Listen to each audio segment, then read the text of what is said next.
Pag-ibig. Ano nga ba ang pag-ibig? Ano nga ba ang pakiramdam ng isang taong umiibig? Ano bang dulot nito sa isang tao? Bakit ba natin ito nararamdaman? Kayo, ikaw, naranasan niyo na ba ang umibig?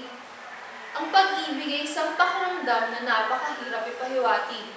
Nararamdaman mo ito, ngunit napakahirap bigyang kahulugan.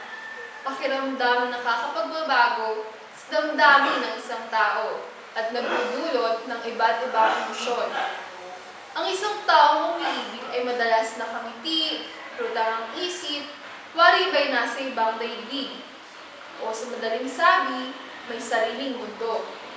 Kinikilig pag naiisip ang iniirog, lalo na pagkasama.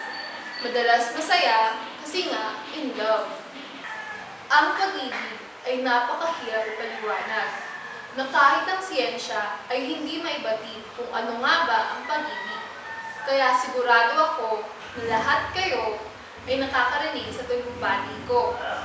Sa mga taong umiibig, iniibig at iibig, ang pag-ibig ay isang universal na pakiramdam.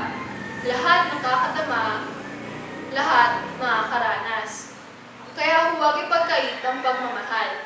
Tayo'y magmahalan. Ang pag-ibig.